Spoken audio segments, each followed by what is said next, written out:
moment our fellow geeks, dweebs, nerds, and other unfortunates have been fervently waiting for has finally arrived. It's time for TMI, Confessionals of the Nerd Kind. And now, your hosts, Jeff Nerf Herder Chandler, Jim Kaiju Baker, and Christina Yojimbo Henry. You can continue.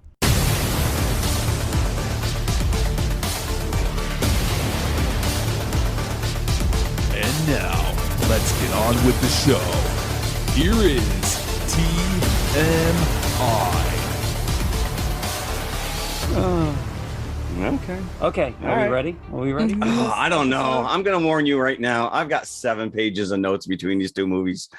So do I, because anything historical, I love to go and do the background research. I'm a writer, and writers have assigned themselves homework for the rest of their lives. So as soon as I saw this movie, I went home and I watched a documentary about Oppenheimer, and I've listened to 2 podcasts this week about Oppenheimer, and I also started listening to the audiobook of American Prometheus, which is the book based on that the film is based on.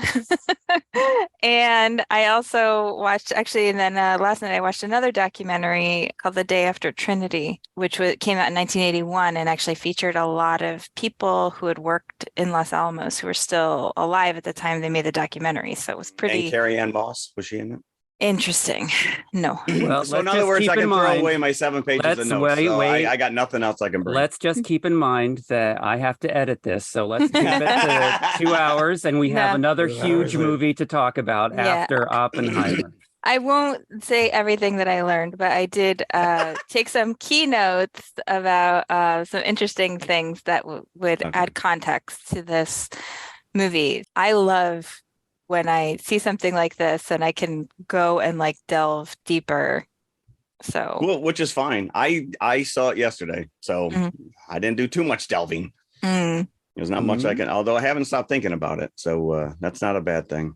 All right, so let's get into it then. So let's then skip news. Let's skip news. Let's get right into it because this is pretty big anyway. So. Well, I think we should talk about the box office, which is relevant. We talked a little bit about this last week, the Barbieheimer phenomenon that studios basically seemed like they were trying to pit these 2 films against each other. And there was some sense that Warner Brothers studios, I don't really think this was like a well, the studios actually orchestrated this Barbenheimer. I don't think they're smart enough to actually make this happen. No. The studios didn't make the Barbieheimer phenomenon happen. Okay. The studios were trying to pit them against each other in terms of the release date. There was some sense that Warner Brothers was going after Nolan because this is his first film without Warner. This is a Universal film. They sick Barbie on him. So we'll get you, Oppenheimer. But what ended up happening is that a bunch of people online basically started saying, why not both? And then the filmmakers and the actors started saying, why not both? Go see both movies. You can do this. And I think what it did was it created a real word of mouth kind of cultural phenomenon. And a lot of people did go see both films. I was at the theater last weekend. We saw Oppenheimer on Saturday. We saw Barbie on Sunday. We couldn't do them both in one day. But I saw a lot of people who were clearly doing both in one day. They were basically going to see Oppenheimer in the morning, taking a little break, and then going to see Barbie in the evening. The most recent box office numbers, Barbie is now, in the US, I think it's now the second biggest film of the year, behind Super Mario Brothers. Oh, okay, fair enough. All right. The latest numbers on this is having Barbie crossing 200 million just recently. And Oppenheimer I thought it was a lot more than crossing. That. Well, I believe this is domestic rather. It's than domestic worldwide. only, yeah. And then Oppenheimer surpassing 100 million. So it is tagging behind Barbie. And that would make sense for what I saw in my theater, because as I went in to buy my ticket, and I went in on it is summer, so the kids are off from school, but I went in on a weekday, on a matinee. The lobby was filled with 13-year-old girls. Mm-hmm. And I was like, please do not let me be in a theater with these kids that want to see both, because they're going to be on their phones. They're going to be talking. Thankfully, not a one. They were all going to Barbie. So the one thing I do know is that this is Nolan's biggest non-Batman weekend for opening weekend. Yes, Barbie is an existing IP, but I know you guys haven't seen the movie yet, but it's a very, very fresh interpretation. It doesn't feel like you're watching a toy movie, I guess, is, the thing. And I sent you guys a note about this last week about how both of them had such a big opening. And I said, gee, it's almost like if you make new movies for adults that aren't existing tired out franchises, that people will go to the theaters and look what happened. Well, let's say that again when Barbie 5 comes out. Well, like I just said, it seemed like a sea of kids that were in there to see Barbie. So it's not just adults that are going to see that. That's where the edge might lie with Barbie. It has a slightly wider audience. Well, not everybody is going to see both. There are a lot of people that are, but not everybody is. And I'll tell you right now, my son and all of his friends went to go see Oppenheimer. There's no way in hell that they would have gone to see this movie if there wasn't this buzz about Barbenheimer. It's a 3-hour movie, and my poor son was like, I enjoyed it, but I really had to pay attention because obviously, he's a much younger generation. He doesn't know who this guy is. He doesn't understand the history. This multi-layered, the way that he tells his story. You thought that Tenet storyline was a little confusing. Jeff, Jeff, you mean that he doesn't have Dream of the Blue Turtles? Because that's how I learned. That is, yeah. It's funny. I think Nolan, and that's what Nolan said. Nolan said that was his reference point for Oppenheimer was that line in the Sting song. Yeah. I don't think you have to know the entire history to watch this stuff, but it's fascinating. And I'm sure that Christina will, he had to take some creative licenses somewhere along the line. He did, but he said, fine. It's a dramatic film. It's not a documentary. Sure. And it's not his intention to perfectly transcribe history. It's his intention to make I agree, a dramatic film. And I thought, actually, given the vast number of cast members and people, that actually it was fairly easy to follow along because of the way he chooses to tell the story, it's compartmentalized, right? So you have fission and fusion. You have the Strauss story, which is happening in black and white. Yes. And you have the Oppenheimer story, which is happening in color. And these two stories converge, in a way. I feel it's almost like 3 different threads, though, because you do get his hearing where he's trying to get his security clearance, and that bounces back into his personal and the early days of his physics, so the hearing academic. Right, but in both cases it's told through the lens of hearing. So like for Oppenheimer, it's about should he be able to keep his security clearance? Right. This is, during the Red Scare. Young people, please go look up McCarthy. There's a rabbit hole for you. Strauss is having this Senate hearing, supposedly for confirmation to a cabinet position, but his past is now kind of being dredged up in the process of the hearing and how it relates to Oppenheimer specifically. So. Yeah. I do think he keeps these 2 parallel tracks pretty evenly run. And when you go back in time to different parts of Oppenheimer's history, it's always clear what's happening and when it's happening. And that's partially because he uses this narrative device of the hearing about the security clearance where people are asking him about specific incidents. Right. And they'll say, in this year, when this thing happened. Yes, that's the one thing I noticed. They don't really reference a lot of like actual dates, years. Well, I mean, they give you a general sense. Yeah, actually, they do. They throw in a year every once in a while. I was able to track it based on Robert Downey Jr.'s hairline. Yeah, well, I was never lost. I don't really think they needed. I'm not saying I was lost, but it does warrant you paying attention to this. I thought, and I'm going to lay my cards out right now. I thought this was brilliant. I loved this. I thought this was fantastic. I just mentioned that in the sense that my son, who's 22 years old, going with all of his friends, not knowing who this character is, who this guy is, what his place in history is, other than the fact that it's now tied into the Barbie phenomenon. I think what this movie does well is that, similarly to Apollo 13, like, this is known history, right? Like, you don't need to go see the movie to find out what happened. You don't need to go see the movie to find out that the test at Los Alamos was successful and things like that. And yet Nolan manages to pull out this tension throughout the film. Oh yeah, if you want to see it, you can read a history book, but it's not going to be as exciting as hearing it with the horror movie music as the countdown. Yeah, no, Goranson really stepped up his game on this one too. No, I just think that the way that they cut back and forth between the hearing and what's not only are they referring to the Los Alamos tests and then they bring you back there, but I don't think this would have worked chronologically. Yeah, no, I agree. Then you'd have the whole last hour of these hearings and people would just tune out. Yeah. Now, this is 3 hours solid, right? Mm-hmm. And now I have never, ever in my movie-going life got up and left a movie to go to the bathroom. I've always held it. Not even during Waterworld? I didn't bother with Waterworld. My bladder would not be denied. I'm like, sorry, Oppenheimer. I'm getting up for about 5 minutes and then coming back. Did you ask them to pause it? No, I didn't ask them to pause. I will tell you, there was a moment in my screening where probably like 5 or 6 people all got up at once. I'm like, I guess they just assumed that this is like a nice quiet part now. We can all run to the bathroom. Yeah, I don't remember when it was that I chose to go, but I didn't actually choose it. Something else did. You did wait until after they tested the bomb, right? It was before they tested the bomb. Oh, no. When you come back, it's like, what happened? Yeah.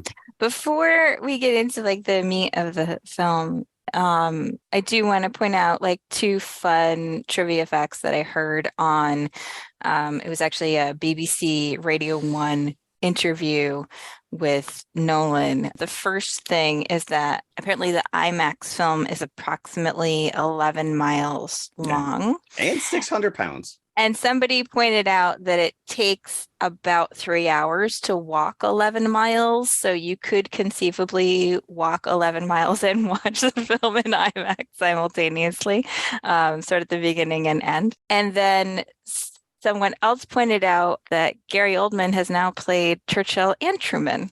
So he just needs to get Stalin on his list and I was in disbelief at the portrayal of Truman here. I was like, did this man really say that? He did. Wow. He did. Yes, he did. Is this guy this clueless? Russia has just as equally brilliant physicists as we do. No, they don't. No, they don't. Didn't even think on what he said. No, they don't. Yeah, that actually, he did say, don't let this crybaby scientist back in my office. Ouch. That was a real line. If you have Peacock, which I know you do, Jim, I don't know, Jeff, if you have it, but there's a documentary called To End All War, which was on Peacock, and it's got some interviews with Nolan and some other, people who've written, like Kai Bird, who co-wrote American Prometheus, the book that this film is based on, and it's got interviews with other people, and it also has some of the documentary footage of the Hiroshima victims that lived, that they are clearly watching in this movie. You see them responding in horror. I thought that was brilliant to not show that stuff. Mm-hmm. I thought that was that would be borderline exploitation at that point. But again, we all know. I mean, we know the history. We know what happened. So to just see, especially like that scene that they build up after the bombing, and he comes to all the scientists who were there at Los Alamos, and they're just stomping their feet, and that drum beat that builds up, and he's just like, you do see a progression where this guy is like shell shocked, like he's like, what have we done? Well, I think what Cillian Murphy does really well in this film is that, and the film really creates this idea that Oppenheimer was always kind of a haunted figure, that when he was young, he had this psychological breakdown. It is well documented. His parents, tried putting him in various kinds of therapies, medications, things like that. The film creates it dramatically as this idea that he's haunted by the possibilities of theoretical physics, right? That he's seeing things in his mind that may or may not actually be possible. And I think that as the film goes on, you just see sort of this increase in his haunting, right? He's haunted by the idea that the Germans might get the bomb before we do. So he feels this urgency, especially when they split the atom. Yeah. That it has to happen. He is haunted when the bomb is actually dropped and they see the destruction that it caused. Part of the reason why, in truth, they didn't think that as many people would be killed as they were. First of all, they tested these bombs in the desert. There was no urban sprawl, right, to see like how the fires would spread or things like that. So they had no true sense of like the destruction it could cause on an urban environment. But the other thing was that traditionally, when the US dropped bombs, regular bombs, over Japan, they would send 1 or 2 planes in first as weather planes to see the weather conditions. So the Japanese wouldn't go into their shelters because, they would be like, oh, well, it's just one plane. Well, there was only one plane that dropped the nuclear bomb, right? And there was another plane that was there basically to film it. So they saw 2 planes coming. They thought it was a weather plane. They didn't think that it was a bombing. So nobody went into their shelters. I don't really think a bomb shelter would have. I don't know how much effect a bomb shelter would have had, but possibly there would have been less loss of life, or at least less.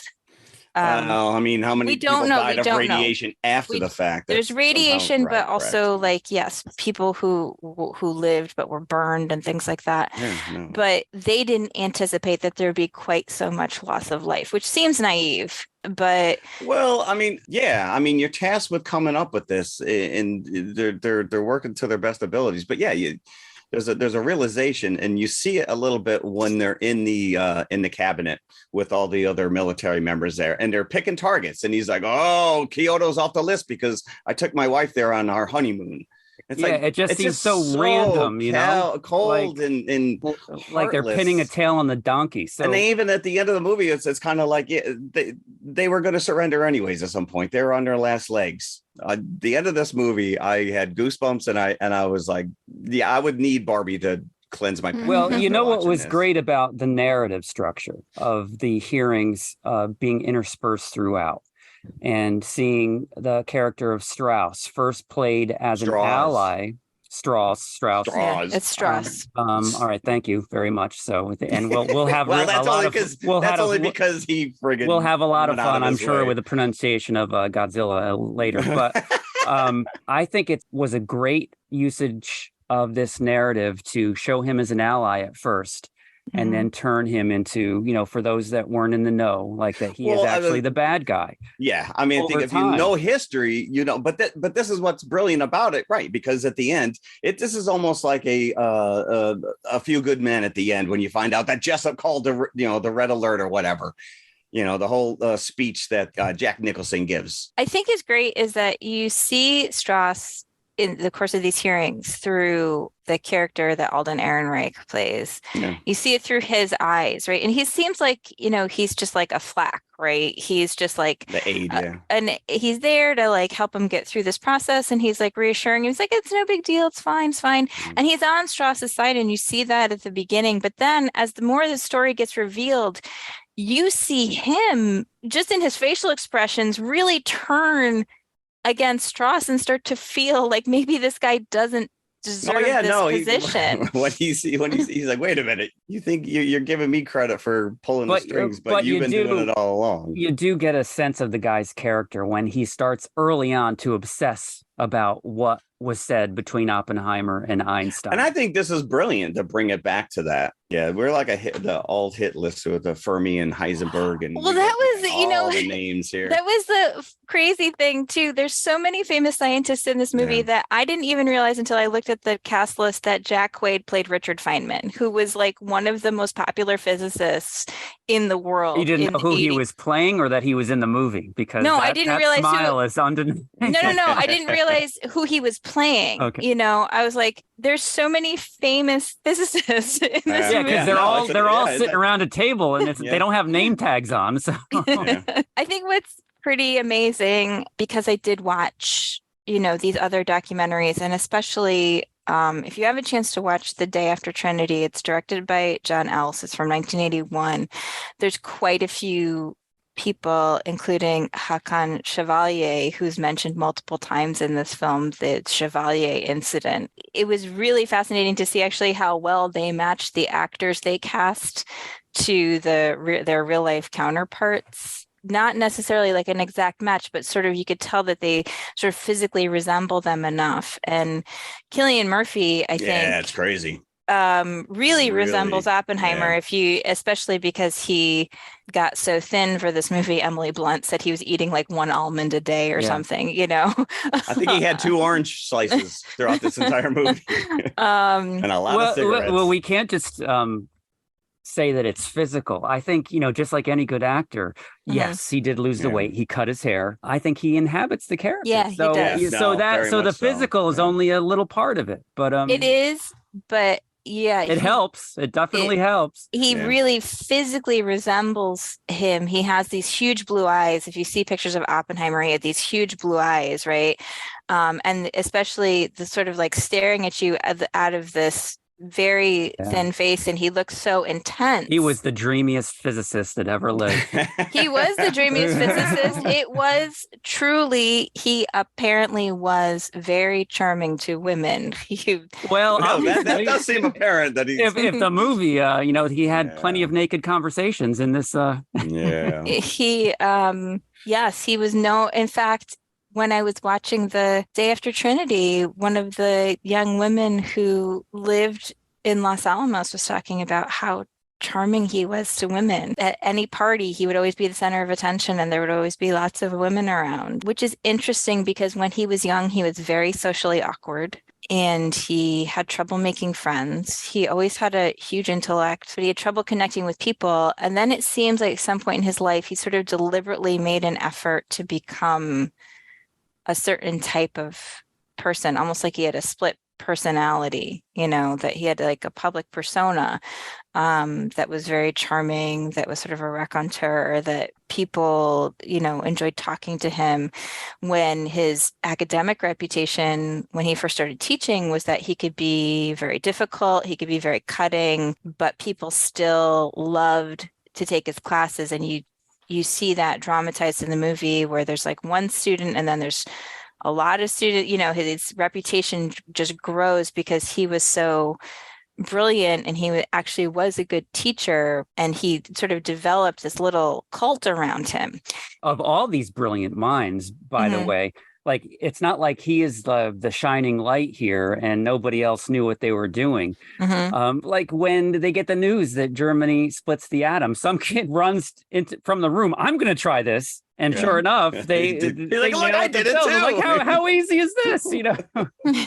Why don't we? Speaking of which, that's a very significant moment. We should talk about this. So Oppenheimer had written a paper co-authored with one of his grad students that predicted the existence of black holes. They used the term black holes in the film. That is not the term that it was used at the time. There was, but they used this little anachronism so that you can kind of understand what they're talking about. This is interesting too, because this was his initial theory. I truly think, number one, that if he had stayed alive long enough, because he died fairly young from throat cancer, unsurprisingly, given how much he smoked, of cigarettes.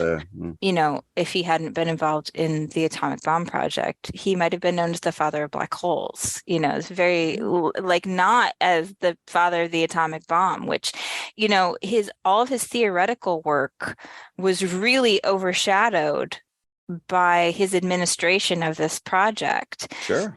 And you see what the film does really well is it shows how he sort of instinctually understood who to get and how to use them within the project. He really kind of knew he was a great administrator. Teller, who is the physicist who eventually creates the H-bomb, and you see him have conflicts with Oppenheimer in the film because he wants to make an even bigger bomb, right? He's like, let's just go straight to hydrogen. And they're like, no. Teller, who had so many conflicts with Oppenheimer, who, his testimony might have been like the final nail in the coffin in terms of the hearing against Oppenheimer when he got his security clearance revoked. Teller had basically spent his whole life arguing with Oppenheimer, and yet he told Richard Rhodes, who wrote A History of the Atomic Bomb, that Oppenheimer was the best lab administrator he'd ever known. He just knew how to find the right people, how to use them, where to put them, how to get them, to like use their energies properly. That's a pretty big deal. And part of it too was that he understood the science behind what they were talking about, right? So you have to have a wide grasp of a lot of different fields in order to be able to hold these people together, hold it all together, because people come to you and they say, well, I'm having this problem. What should I do? And then he would sit and bounce things off with them and work it out and help them solve the problem. And he kept everybody kind of on time and on task. And I think, did he create the atomic bomb by himself? No. But you needed that one guiding hand who understood the science, who could keep everybody motivated, who knew who the best people were in their field so that this could go forward. And, this is instigated by Matt Damon's character, who I love, by the way. Yeah. Groves, bringing him on board. And, you get the feeling he would have just gone to the next guy. Sure. He definitely would have if Oppenheimer said no. I love the fact that he drops an F-bomb on the famous line that he has in the trailer in the actual movie. I'm like, that wasn't in the trailer. It's the most important effing thing in the history of the world. I'm like, how did they sneak that in there? Yeah. Well, it is a rated R movie. Yes, it is. They had they have their quota of F-bombs and breasts. And nudity and breasts. And I also love the character that David Krumholtz plays, because when Oppenheimer tries to get him to come on, Isidore, right? That tries to get him to come on to the project. He's like, well, go tell Groves to his hat, I think is what he tells him. Yeah. But Oppenheimer talks him into it. And then the first day he's dressed in a military uniform, like when he's at Los Alamos. And I think that it's Krumholtz that tells him, find your own way. What are you wearing that for? He puts on the skinny tie and the suit and the hat. That he becomes the character from that point on. Yeah. I Robbie, that's David Krumholtz's character. He's in The Day After Trinity, and the way he plays him in this movie is exactly how this guy was in real life. Like, he was he was always like that. He was very blunt. He was like very, very gregarious. Oppenheimer probably needed somebody like that around him, especially, after a while, you have a lot of people telling you you're brilliant, right? But at the same time, Oppenheimer was, of all this group of scientists and mathematicians that he assembles, he never won a Nobel Prize. A lot of them had, either at that point or later. I think part of the reason why he never won the Nobel Prize was because he didn't live long enough to see his black hole work, manifested. That's the other thing you have to realize too. Like, you have all these guys who know they're geniuses, and you're trying to like herd all these cats into one direction. It's a pretty extraordinary achievement. He had this idea that Los Alamos would be like 30 scientists maybe and their families. It would be like this little sort of isolated lab. And it became like a walled city of 6,000 by the time they were done. They kept banging out babies. and security, not the best, apparently. No. Apparently you could just kind of wander in and out. So in the one documentary I watched, which by the way, The Day After Trinity, was narrated by Paul Frees.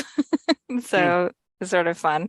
They said they had 2 dance bands, a soda fountain, Boy Scouts, Girl Scouts, a radio station with no call letters, a cyclotron, and 7,000 fire extinguishers. Wow. All these people could just walk in and out of the lab as they pleased as well.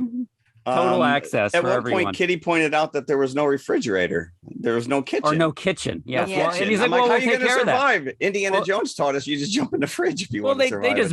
They just built the foundation of the house. They're like, these scientists don't need to eat. They're working all day. Nah. The one character that I really enjoyed the back and forth with him and Oppenheimer was Josh Hartnett's character, Ernest Lawrence. Mm-hmm. Yeah. At first, I was like, that looks like Josh Hartnett, but I don't think it is. That was. And so then, I had to wait till the credits. Yeah, damn it. Well, that's even like Matthew Modine. You're like, this is like I mean, Rami Malek shows he up looked out of nowhere. I think he played the same character from Stranger Things. He just walked right from that set. Took the lab coat off. Oh wait, he was wearing a lab coat. Yeah.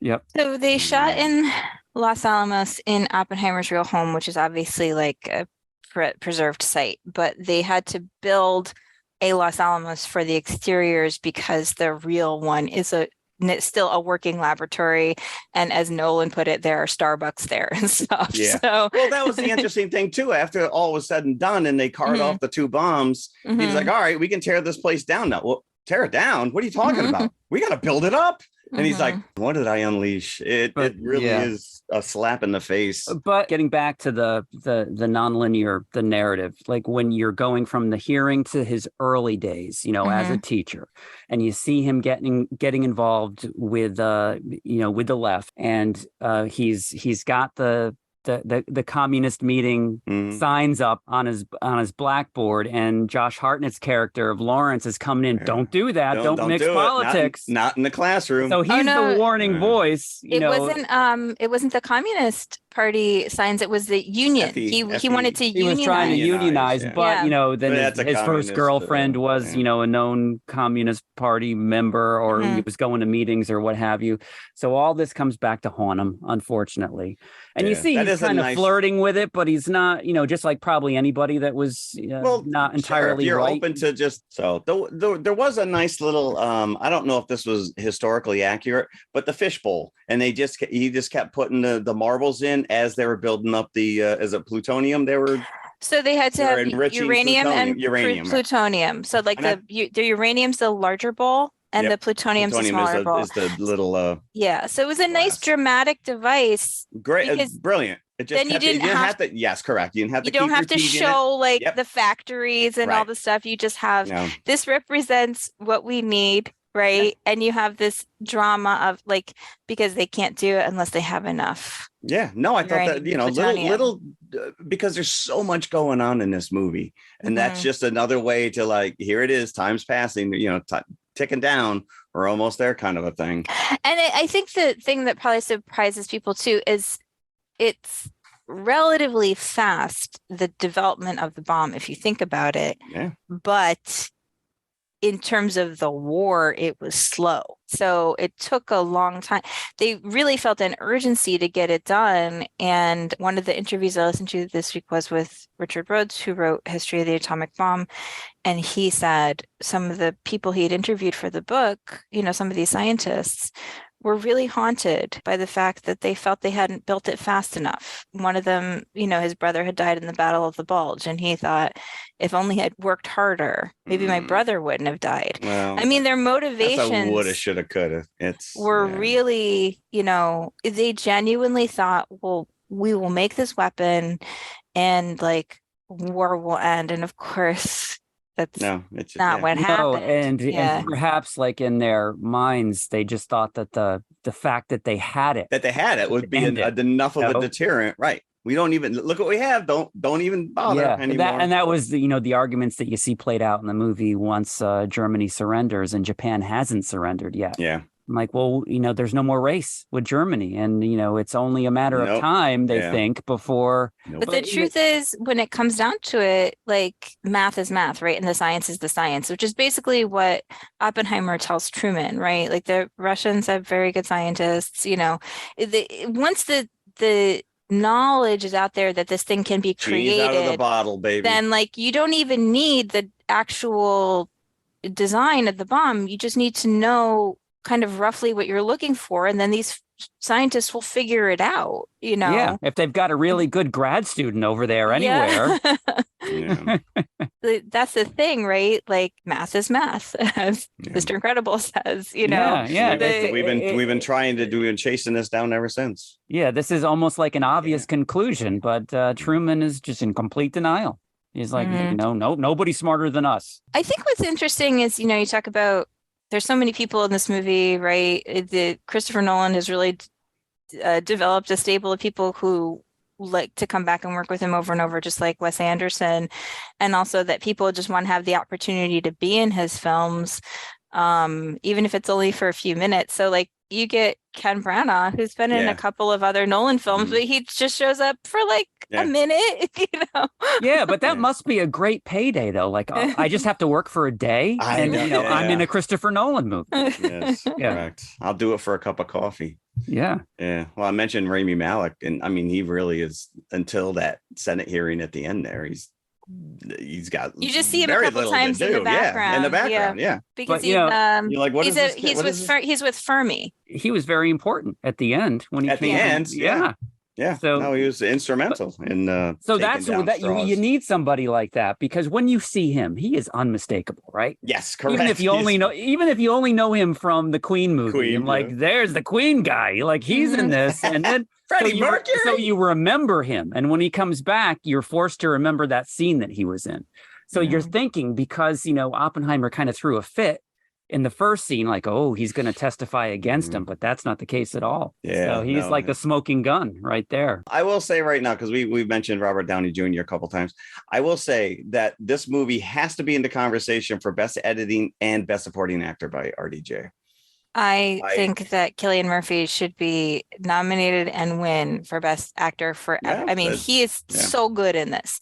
This whole movie is like carried in his eyes. I agree. Yes, agreed. And again, I mentioned before, I made a joke about, Robert Downey Jr.'s hairline, where it is in the timeline, but the same thing can be said about Cillian Murphy, because as he goes on, you just see this guy just kind of like he's a husk. He's been destroyed.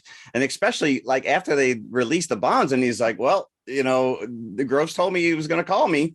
We want to know. And nothing ever came until after the bomb dropped. And he's like, we're done. They don't need you anymore. I was used. Yep. And I agree that Robert Downey Jr. is very, very good in this movie. Almost everybody is good. There's nobody that's not good in this movie. I mean, and that I wish that Kitty had a little bit more to do, because she's really got some firepower there at the end when she really rips into them when they put her. She did what she could. It's kind of a thankless role, because it's not about her.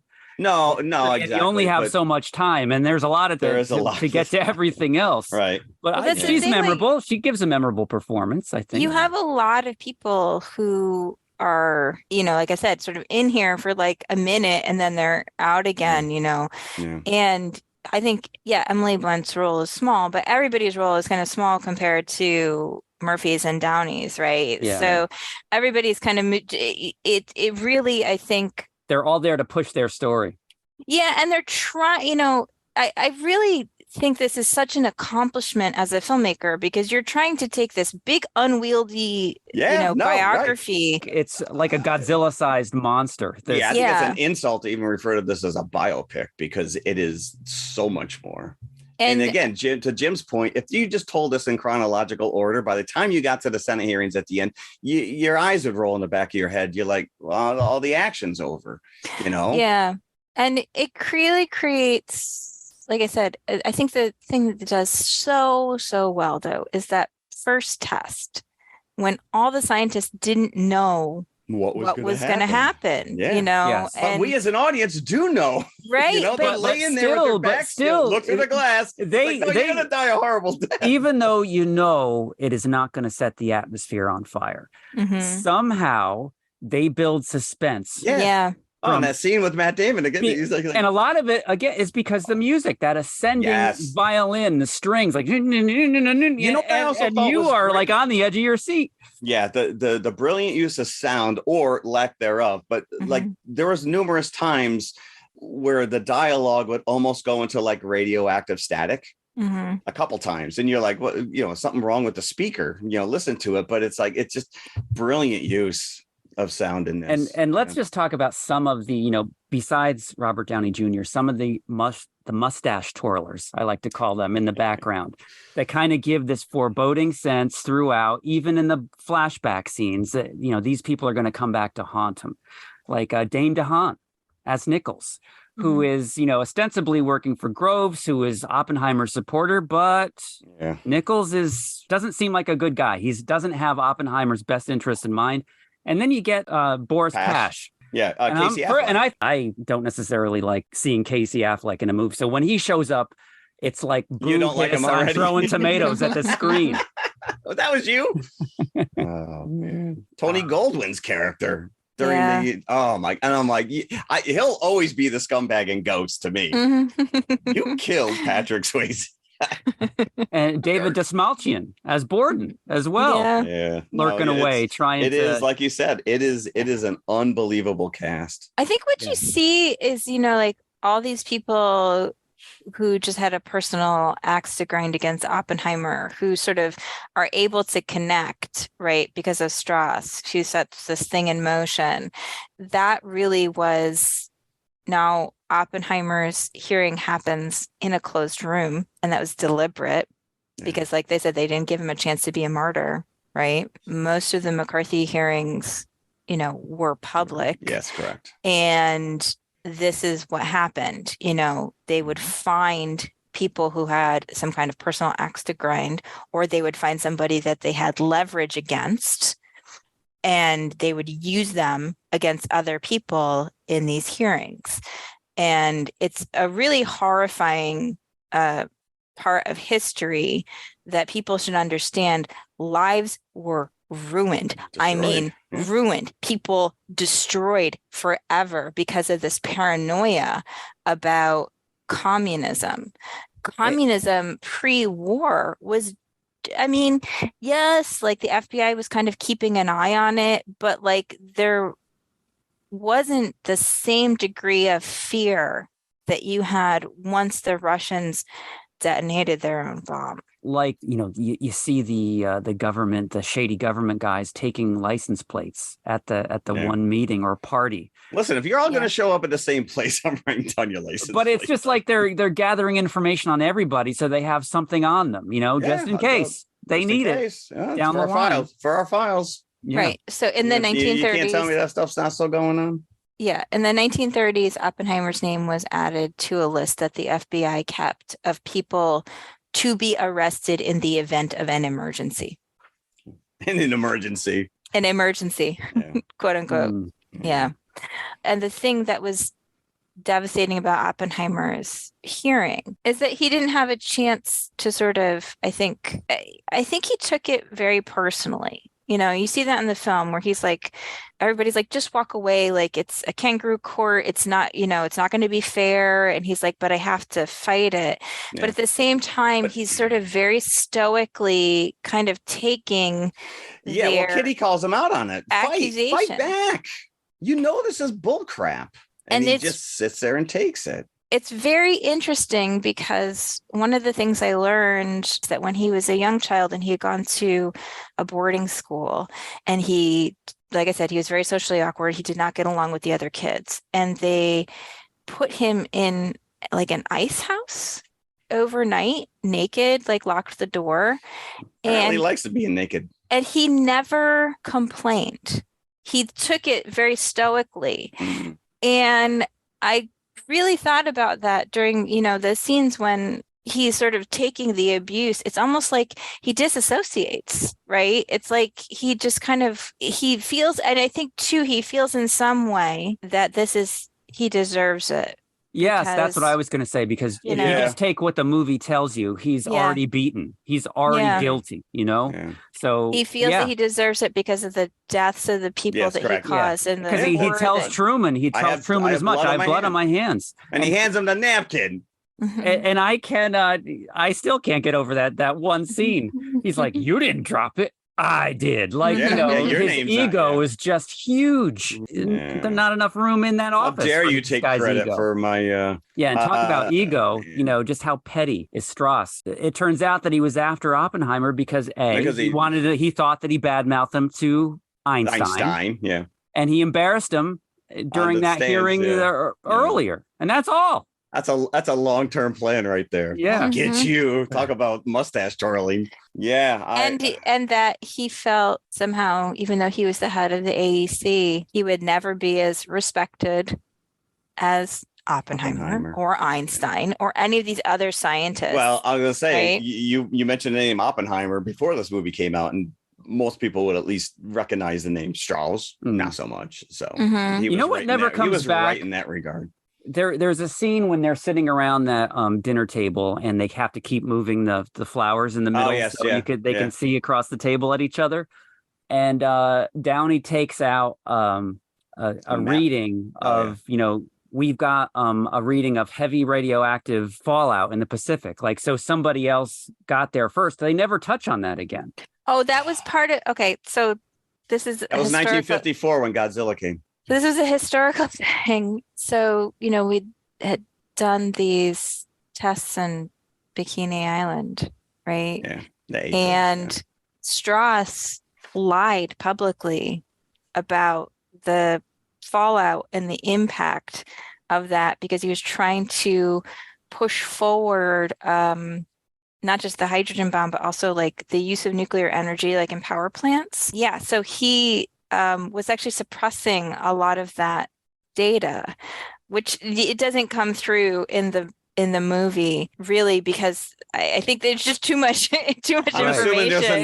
So he was lying at that table. That was our own test, and he was throwing it in everybody's face, saying it was somebody else. He was not a good person. Actually, Richard Rhodes, who wrote the history of the atomic bomb, said that the Strauss in the movie is actually even a little cuddlier than the real life. Yeah, wow. The real life Strauss.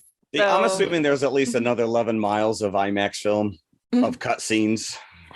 Yeah, it's interesting because Nolan talks about the assembly. Like, he sits with his editor and goes over the dailies. So Yeah, sure. I imagine that he knows exactly what he wants.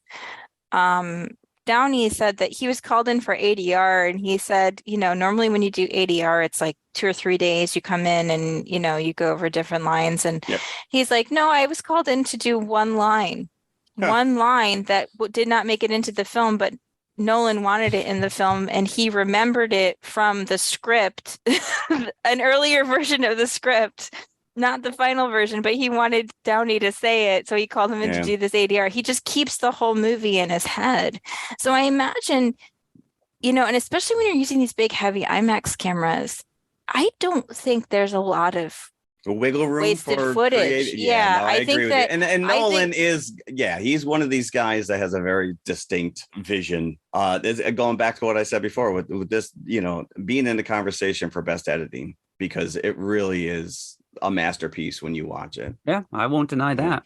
This is just impressive all around. Yes. And I did read that in 2022 that they posthumously gave Oppenheimer a security clearance back.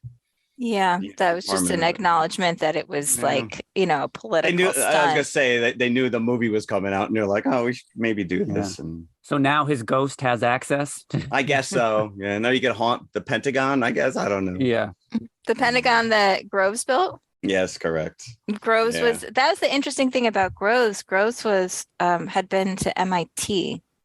They did mention that they on and off, because he was in the military service. So he had been sort of back and forth for about 7 years. He had an engineering background. So a lot that's made of sort of like these two characters, Groves and Oppenheimer, they really were such opposites in so many ways, but people who knew them in real life were always astonished how well they got along. Yeah. They really seemed to have some kind of connection between them. Right, because Groves was, at least in the film, he's very upfront, unlike Downey's character. But I was missing the cut scene where Groves asks Oppenheimer, "Do you like apples?" No, but I poisoned him. Yeah. Yeah, apparently, I think it was Oppenheimer's grandson. Yeah, said that is an unsubstantiated. Yeah. They can't say whether or not that really happened, but still, so I don't know. It does make for a nice drama at the beginning of the movie. Yeah. It's a dramatic scene. And I was much more upset at the prospect of the horse getting poisoned than the teacher. I'm like, please get the apple before they can feed it to the horse. Yeah. Yes, indeed. So very impressive that there is not a single CGI shot in this. That's all practical. Amazing. Except for the foreign, where they actually put a black dress over Kitty's sweater kittens there. I think there's a little bit. Nolan said, because he was asked, he said the interviewer asked him, did you really make a nuclear bomb. And he said, no, you're not allowed to do that. Right. No, but they said he was able to physically replicate it. Yes, he had a VFX guy he works with who was able to make basically, he said, like a small bomb and a large bomb, right, to make like this effect. And I think there's probably some enhancement. They needed VFX to do like the things that Oppenheimer's seeing in his mind. You know, there's some VFX in the film, but he tries to do a lot of stuff practically. He's always been like that. He tries to do everything he can practically, you know, which I appreciate because I just think practical effects tend to hold up better. He said, you know, even in Dunkirk, he said there's VFX in Dunkirk. He said it's done so subtly that you don't realize that it's there. Well, in Dunkirk, you've got flying planes and people getting shot at, and there's a lot of extras and Right, so removing wires, removing a wire is CGI work. So there is VFX. It's there. He tries to do the vast majority of the work in camera because it's better. You know, the actors have something to respond to, create, you know, it just holds up better over time. But there's, you know, some VFX enhancement. Maybe in 20 years. In 20 years, we'll have a hearing where he's questioned, did you use CGI in Oppenheimer? And he's very cagey about the answer. You know, I mean, this is a guy who literally crashed a plane into a building for Tenet. Like that really happened. So, you know, yes, there was an explosion, but there's probably some subtle enhancements, is all I'm saying. You know, as we were saying earlier, this should just sweep the awards, all the awards, when it comes award season. Movies that are released in the summer like this tend to get forgotten largely because, you know, a lot of that Oscar bait comes out in the fall. But I don't think that's going to be the case with this. Nobody can. Well, not only that, there's probably nothing new coming out. I mean, who knows what's on the horizon this year. Yeah. But like we said earlier, moviegoers are loving this, not as much as Barbie, but, you know, for a 3-hour R-rated movie, this is a hit. And we're only into its second weekend at this point that we are recording this. It is very sobering. Sit there through the end. Oh yeah, the very end, because of course, how can you not make a statement like that when you're tackling the subject matter? Right, sure. From the people in my theater, there was just gasps over the last, 30 seconds or so of this movie. But it was a bit long. I did have to take a break. It would be nice if we still had, the intermission. Yeah. Even if it was 2 minutes, just to let somebody get up and stretch. And I am not a proponent of watching a movie in sections, but I think if I were to watch this at home, it would be a 3-night extravaganza. So it was a bit long. I don't see how you could get away from that, though, with the subject matter being tackled here. But besides that, I thought it was very engaging. Cillian Murphy is amazing, as is everyone else, but him especially. He carries the film, as we've pointed out numerous times. I did like it a lot better than Tenet. I'll tell you that. I'm giving this 3 3/4. I have to go higher than that. I'll go 4 1/4. And I'll say 4.5 because I think this was very engaging. This was very riveting. I think there's just the achievement, like I said, of trying to take a very large and detailed biography and condense it into a 3-hour film, try to hit all the high historical points, but also still try to create drama. I just think it's a really great achievement. I do hope that Nolan gets recognized. I mean, I think he's gotten this reputation as sort of like a popular entertainer, but maybe not an important one, which I kind of hate. Yeah, maybe that will change that view completely. Yeah. I'm going to just piggyback this a little bit. I don't know if either one of you saw this news, but scientists have come out and officially announced that we are in a new epoch. We are the Anthropocene, the human epoch, that we have made catastrophic changes to this planet, permanent changes to this planet. And they basically trace it back to the atomic bomb as the start of this new era. They determined that in 2016.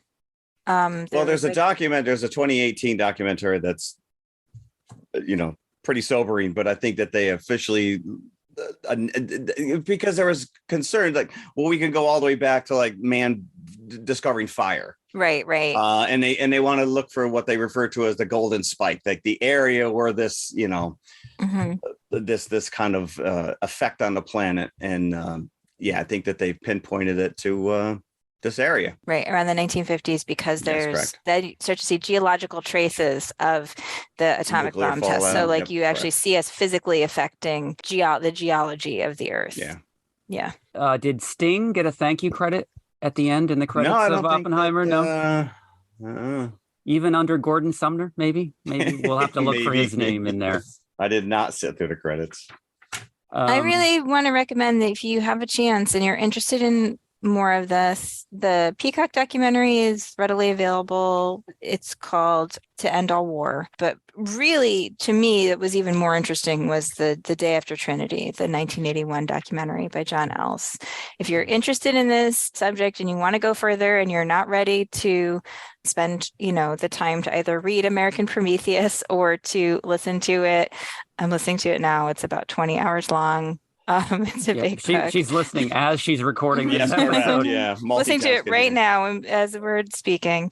So if you're not willing to sort of go that deep, but you want more background, I really recommend those two documentaries. They're really interesting. Well, as we leave Los Alamos and venture into the concession area of our theater, I thought that I would bring a very appropriate snack to the table. The bomb pop. And looking into the history of the bomb pop, I was quite surprised that it looks like by all accounts, was inspired by the Cold War. I would have thought that this was in existence for much longer, but no, it was not. It was invented in 1955. By D.S. Abernathy and James S. Merritt out of Kansas City, Missouri. Now, are we talking about the ice cream on a stick that looks like a little red, white, and blue? The frozen ice on a stick rather than ice cream, yes. Yep. So what you're getting there is cherry, lime, not lemon, but that white flavor is lime, and then, of course, blue raspberry on the bottom. Hey, it says the internet, so they can't be wrong. So again, it was invented in the midst of the Cold War hysteria, or right at the towards the onset of it, and it looks like a rocket. Yes. It's got 4 fins, 6 fins, depending on what variety that you get, because there are some. Imitators bootlegs would be a good bootlegs, not quite bootlegs, but other companies have put out their own versions of the bomb pop. Again, Abernathy and Merritt. So the company that was established was called Merritt Foods. So from 55, it actually was trademarked as the bomb pop in 71. So it existed for about 15 years before they actually trademarked it. Merritt Foods produced it and owned it until 1991, when Wells Dairy bought the brand, and that's who's putting it out to this day. It's now made in Iowa. Now, there are popsicle wars, so there is a Cold War that had been brewing for years with the bomb pop, because the popsicle brand. Now, bomb pop itself is made, as I just said, by Wells Dairy, today. Has nothing to do with the famous popsicle brand. Just as a little bit of an aside, the popsicle itself was invented in 1905. And that was just by accident. Somebody was doing an experiment, and I don't want to get into the name and the location, but it was just like a side product of whatever experiment that this person was doing. And, oh, look, I put a stick in this and it's frozen, and now hey, look at here's this. A frozen treat. So the brand popsicle was patented by the company that eventually became Popsicle. So there's a brand called Popsicle. Yeah, and it's kind of like Kleenex, right? Yeah. They came out with their version of the bomb pop, which they call the firecracker. A firecracker, yep, okay. In 1989. What started the legal battle between the two companies is not the fact that they made the firecracker, is that Unilever in 2014, who owns the Popsicle brand, sued Wells, the original maker of the bomb pop, because they said that Wells was creating their packaging to look like Popsicle's packaging. So the imitator sues the original. So wow. And who won? And they look the same, right? Do they look the same? Yes, they do. So anybody that wasn't, in the know would just think that they were. Yeah, sure. They were interchangeable. Yep. Okay, so in terms of who won this Cold War, millions of dollars in revenue were at stake, according to Unilever, which presented a popsicle-produced study that found that 60% of consumers associated the new Bomb Pop package with the firecracker company, which was Popsicle. Later in that year, 2014, Wells retaliated with a counterclaim against Popsicle's usage of the words original on their packaging. Wow, we're getting in the weeds now. So there was a whole arms race going on. Woo! In the end, the Popsicle had to edit its original claim to clearly denote it was the original maker of Ice Pops, not of the rocket-shaped red, white, and blues. And Wells, for its part, failed to convince the court that consumer confusion had any explosive impact on Bomb Pop sales. So they kind of were both dismissed and had to make concessions. This information comes from Kevin Farrell and his article, The Fascinating Story of Patriotic Bomb Pop and Firecracker Popsicles. So I want to give credit where credit is due. Right. National Bomb Pop Day is an annual thing, and it is on the last Thursday of every June. So we already missed it. Unfortunately. Couldn't celebrate it. And so, of course, Bomb Pops, the classic is that cherry, lime, blue raspberry combination. But there are many other flavors now that you can get in the grocery store. There is an Orange Crush variety of Bomb Pop, Jolly Rancher, Hawaiian Punch, Warheads. You may be familiar with this one, the Fudge and Banana Bomb Pop. Have you ever encountered that? Because I have. It's kind of like frozen pudding. It's not red, white, and blue. I'm not picking up. See, that's the thing. Only think I've ever had them on like the 4th of July when I was a kid. You know, it was like something like your parents went to buy. Yeah, or the ice 4th of cream July. truck comes down the street. Yeah. I only used to have them, yes, when the ice cream truck came down the street, or if we'd go to like the ocean or Lake Taconic or somewhere like that. When we go to the concession stand, you'd have to get a Bomb Pop, and it would melt. So syrupy, sticky. Yeah, and that's why I haven't been able to have one, because what is the main ingredient? High fructose corn syrup. Yes, so I that's could not sample. Somebody get on that. Well, you got to go with the fudge and banana then. I should, actually. There was also a Buzz Lightyear version in 2003 that was produced. I assume it was maybe green and purple and white. Was it the rocket he was riding out at the end of Toy Story? It could have been. It could have been. So yeah, I thought it might be fun Okay, to do good one. I something like that. thematically, the was Bomb good. Pop. Yeah, there you go. Oh, I can't wait to get back in the theater for this one. Holy Hannah. Have either of you ever seen this on the big screen? Yes. Yep. Yeah. Yeah, it was 2002, I think. That was when I saw it also. They must have done a re-release, because that's when I saw it as well. Yeah, it was a national rollout at that time. Yeah. I saw it 2004. 2004, I have Rialto Pictures release the original Japanese version. for the first time, readily available in the US if, you didn't get a bootleg or what have you. Although it's interesting, because I also read that in 2021, there was a 4K release associated with Alamo Drafthouse. And I'm like, that's right in the heart of COVID. Like, I don't remember anything about that, but I would have liked to have seen it in 4K. Yeah, no, I had the DVD. I have the 2-disc DVD box set that has both versions, as well as a couple featurettes. Right. And I purchased the Criterion Blu-ray, which came out maybe 2019. I think it was just pre-COVID. Yep. But of course, that same set is now available in the huge Criterion Godzilla Showa era box set. So of course I had to break that one out of it. It's very difficult, by the way. And I have both of those as well. The exact same sequence of I bought the original, and then I bought the big Showa era box set. So now it's like I don't really need the original now that I have it in the box set. But you can sympathize with me then. Christina. It is very difficult to get those discs out of the big Showa era. Yeah, I used the regular box for this. It was easier to access the disc. You've got to work because it's just like stuck into the cardboard sleeve. So you got to work your nail under the disc to even get it up to get it out. And I'm afraid what I'm doing to the very edge of the Blu-ray when I do that. I mean, it's kind of a cool set because it looks like a big picture book almost. Like it's a very oversized thing. So and it's a hardcover as well. So it's substantial. So it's kind of cool. It's kind of a cool set. And obviously it has all the films. And like the one film that I had always had trouble getting was Son of Godzilla. So I was actually I'm sure Jim has the same situation. Like you have multiple versions of these films because Yes. different things have come out over the years, right? I have more than one version of every single one of these films, except for Son of Godzilla. That was literally the reason why I wanted the show Really? box set. Just for that one movie. Because that was the one that was hard to get if you didn't buy it when it came out. Yeah, It was which one- I did. It Yeah. was one that was difficult to get because it went out of print, and then it was like it was hard to find it, and it was a whole thing.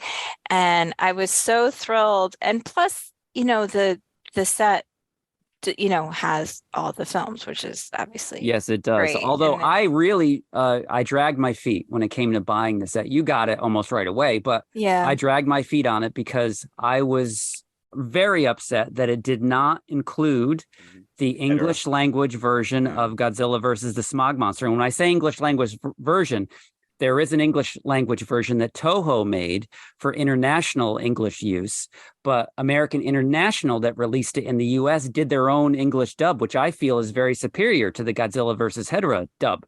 So I was so excited when I heard about this Criterion set. Finally, we're going to get an official release of the American International version. Nope. Didn't happen. So I didn't feel it was essential, but when I finally got it, it's a thing of beauty. So it's a great box set for sure. And actually, it won't matter by the time this comes out. I was going to say the Barnes & Noble has been doing 50% off all Criterion editions until the end of July. So I think actually today is the last day that but they do that like at least once a year. They do. If this is the kind of thing that's like been on your wish list, like that's, when they do these 50% off sales at Barnes & Noble is always a good time to get the big box sets. I bought the World of Wong Kar-wai when they did one last time they did one of these big sales. So and also that drives the price down everywhere else, because if you notice, I think Amazon takes note of these Criterion sales, because if you look on Amazon, like when Barnes & Noble is having the sale, they also drop their price on all those things. Yeah, so I used the little box set for this because I was like, I'm not fighting with the big set, for this viewing. Did you watch the commentary, Jim, or did you just watch the film? No, I watched the commentary by David Kalat, who is a Godzilla expert. He is a film historian, and it was very entertaining in itself. The commentary, I enjoyed listening to it. Sometimes if you've seen this movie so many times, sometimes it can really be fun to sit and watch the commentary for these episodes that we do, because it's, just a different point of view. But I also just watched the film as, without the commentary. Yeah, so did I. Yeah, I did it like back to back, and with and without. I think one of the things that if people have never seen the original Gojira, they say they've only seen the Raymond Burr version, or whatever, they are only familiar with Godzilla as he kind of becomes later in the series, especially under Jun Fukuda's direction. I think people don't realize what a serious film this is. Yeah, I don't think that's an issue much anymore, because I think since 2004, I think the original Japanese has become the one that's more readily available. I think you have to seek out the Raymond Burr version now. Well, we always talk about, those Thanksgiving viewings, right, from when we were kids. And I think that was the version that everybody saw when they were young. Yeah, although interestingly enough, they never showed the original Godzilla on those Thanksgiving viewings. That was always like on PIX or whatever. So those were random showings, and it was never part of the Godzilla festival that WOR used to run. Because they would fun. That would be on a random Saturday. But even as a kid, when all I had access to was Godzilla King of the Monsters, which I did not watch for this episode, by the way. Yeah, but I'm just going to mention this once and be done with it. That I was always super bored by Raymond Burr. I'm like, who's this guy narrating this movie to me? I just want to see Godzilla. Steve Martin. His character's name is Steve Martin, right? Yeah. It is. So I never was particularly a fan of the original guy because of this guy that was just talking endlessly through the movie. Well, as you point out, we probably, you're watching the later versions of Godzilla as a kid, and they are much more fun. They're much more playful. So then when you see this, which is takes itself very, very seriously, even the Raymond Burr version. Yeah, You're and I will say I just that want to see monsters. I just want to see a monster. Yeah, he doesn't fight another monster. Even the Burr version is very somber. It opens with the scenes of Godzilla's devastation, like the following day after he this is pretty raids the ballsy city. of them to really go into that too, because you don't see that in later versions. Well, I think, what's really clear in this is in light, especially in light of seeing Oppenheimer, right? The fear was escalation.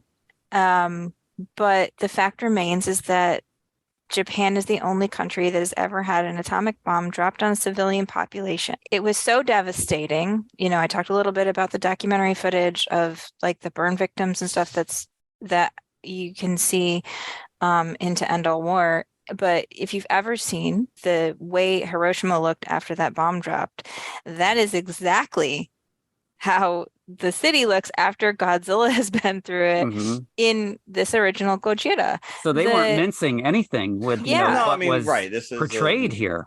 You can really see that filmmakers in Japan were trying to grapple with this because Kurosawa also made a nuclear film. It's called I Live in Fear with Toshiro Mifune as an elderly man who he's wearing age makeup, who's so afraid of another nuclear bomb that he wants to move his entire family to South America. So Japan was really grappling with this devastating thing that had happened to their civilian population. They really, really want you to see how destructive a nuclear force is. And in this case, they're basically using this analogy, right, of Gojira, this monster who is the representation of what happens when, humans take things too far, right? He's only created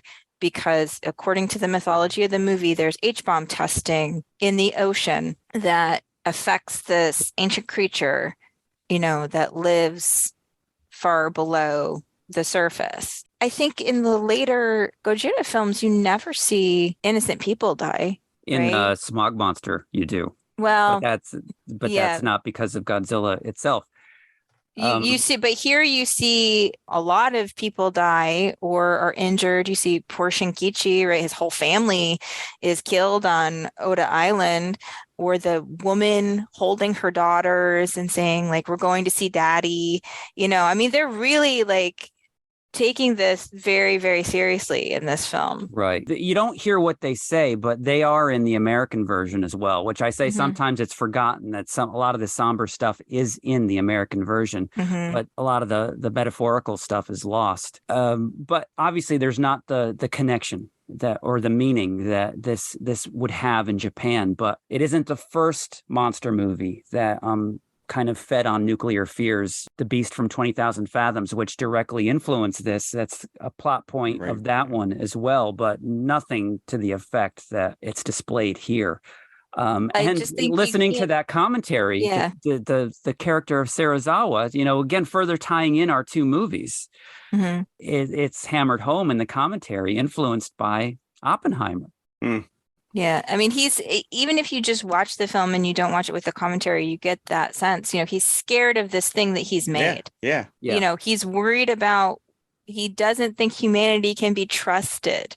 He's very clear. He's like, if this gets out, people will use it in the wrong way. The character of Serizawa is such a haunting figure. He almost seems like a villain a little bit, right? He's almost, but he's very, at the same time, he is sympathetic as well. Yeah. So, which is shocking to me, seeing this as an adult, that the character wasn't vilified, being as obviously it is based on Oppenheimer. So filmmakers were aware of the guilt that obviously that our historical Oppenheimer felt, and not to say anything about the fictional version in the film. Yeah, and Akihiko Hirata plays Serizawa, and he would return as different characters throughout the Godzilla franchise. He's Toho, right? He's Toho. Yeah, he's a Toho player. He's you see him in Kurosawa films. Off the top of my head, I remember he was in Sanjuro. Was Mifune ever close to being in a Godzilla movie? You would know this more than no. anybody. No. That's where you drew the line. Because Kurosawa respected, it was interesting. Mifune was so closely tied to Kurosawa, right? He was Kurosawa's guy. And Kurosawa and Ishiro Honda, who's the director of this film, were friends. And he respected the first film, but then he thought Honda was wasting his time making these kaiju films. He was like, "You're so much better than this." He never would have let Mifune go over hey, to can I go do it? No. Imagine if Kurosawa made one. If he just like swallowed his pride and made one. That would have been amazing, though.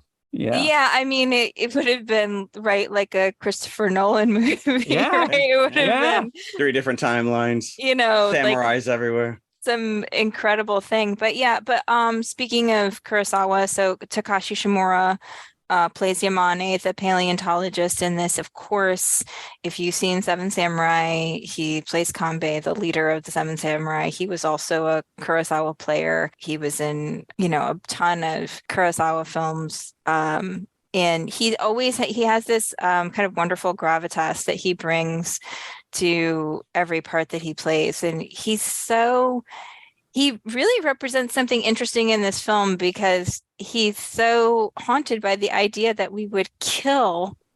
He's devastated. Yeah. He's like, we shouldn't keep figuring out how to kill this thing. We gotta figure out why it's alive. So he's got traits of Oppenheimer as well in him as this character with gravitas. And he gets extra points in my book because he confirmed the existence of the abominable snowman. So I'm like, boom, take that. Because he talked about the footprints. The footprints, snowman footprints. That scene could have been like, from last week in Congress here. Three witnesses talking about Godzilla. Not even talking about those UAPs. Just as an aside, talking about Shimura as Dr. Yamane, Christina, you know this because you listen to the commentary. The New York Times just a year or two before called Shimura the best actor in the world. But when Godzilla came out, oh no, that's it. The quote was that not one of the cast can act. So I don't know if it was the same reviewer who didn't realize the superlatives they dropped on this guy just a couple of years before in a different movie. So Shimura is in Ikiru, which is Kurosawa's film from 1952. And it's about a Tokyo bureaucrat who's terminally ill, who's like trying to create like some final meaningful contribution to his life. It's a very existential film where this guy who's dying is like struggling against the system to make something beautiful happen as his legacy.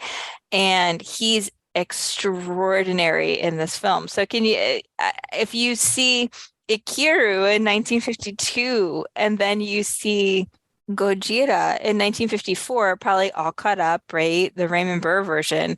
Would you even associate Shimura with that earlier film? If you're a professional film reviewer, you should. You hope so. You hope so. But it just goes to show how dismissive reviewers were of this kind of a genre. And to be fair, that wasn't like it was changing the world at that time. It was just, mindless entertainment it was viewed as. Well, that kind of goes to, Jim, did you watch the interviews with the effects guys, right? Yep. So Eizo Kamae and Yoshiro Irie, they were talking at Kamae, who worked on the costume and some of the other effects and build the models.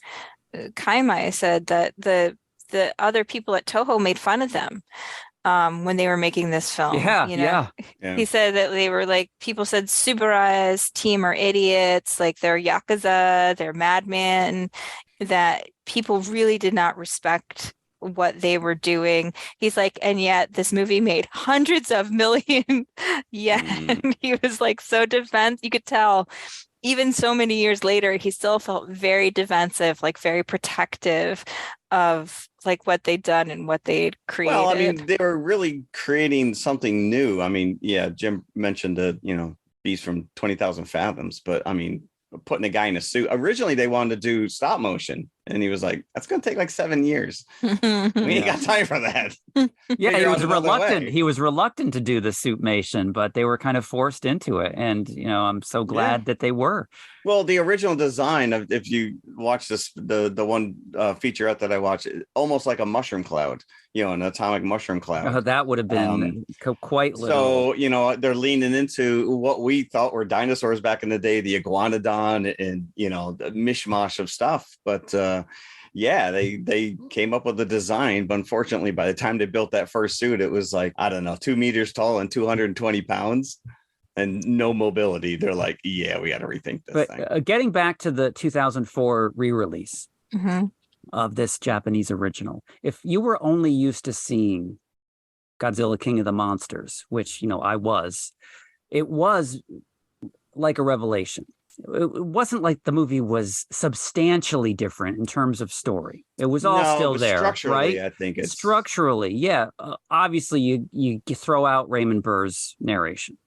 And you get that slow crawl of the credits over black screen with Godzilla stomping and roaring. And it builds up as a fan. I remember sitting in the theater, building up such an excitement to finally be seeing this, which was denied me years and years and years. I was very taken by it in that theater back in 2004. The seriousness of it all. And that scene with even though I was familiar with it from Godzilla King of the Monsters, the mother with the children there. Yeah.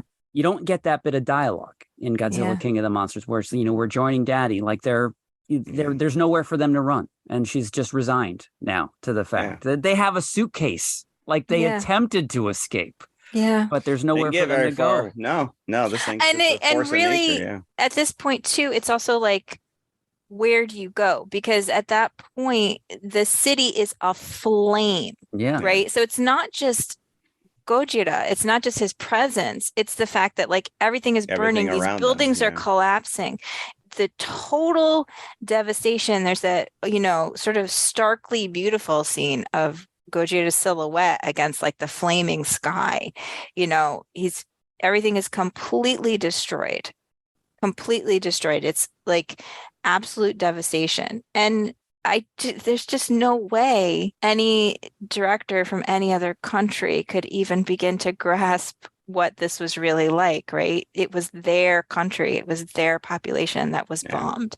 It was, in 1954, wasn't that Hiroshima wasn't rebuilt. I mean, you know what I mean? Nagasaki wasn't rebuilt. And even in the film, one of the girls on the train says she barely escaped Nagasaki. Yeah, there are those little snatches of dialogue that directly reference these real life events. And then of course that poor girl is on the boat a little bit later on. Yeah. Because the guy teases her like, oh, he's coming right after you. And that's not far from the truth. Although at that point, why would anyone be on a boat? Like 20 boats had already. We dropped a couple bombs. He couldn't have survived that. Let's all go on a party boat. But I think this is why maybe it resonated. Maybe this is why it was such a hit in Japan. Maybe an understanding. I'm sure that anybody in the audience there, it wasn't lost on them what this meant. Oh yeah, sure. I mean, we talk about, you've seen this, whether it's the King of the Monsters, the Raymond Burr version, it's always been on television. To see it in the theater and to see it the way that it was intended, and to see this monster and the artistic integrity that it took, because you got a combination of a man in a suit, you've got hand puppets, and you do have some stop motion with the tail and a couple other things. I mean, it all works. It is sobering watching this unfold. Yeah, especially the opening scenes with the boats that go down. Yeah. You get the flat on the first boat. It's like you're watching 20,000 Leagues Under the Sea with the Kirk Douglas and playing the Whale of a Tale on board, and suddenly there's a flash, and it's very haunting. No. And you mentioned the miniature work is just, I mean, you look at it now, but I mean it's pretty spot on. I mean it's pretty impressive to think. They used a pretty clever. So Irie said they used Tsuburaya suggested they used candy wafers for some of the models, and it does create a crumbly sort of plaster-like effect when the models are coming down. So it does look really realistic, and that I think is, it doesn't just look like a model being knocked over, right? It looks like it's a real building that's been destroyed. It was made from candy wafer. It's a very easy cleanup. They just sit around and eat it after. Yeah. Yum, yum, yum, yum, yum, yum. The description that Kai Maya talked about, how they made the propane effect coming out of the mouth, right? So they filled the mouth with aluminum foil, first of all, so that it wouldn't burn.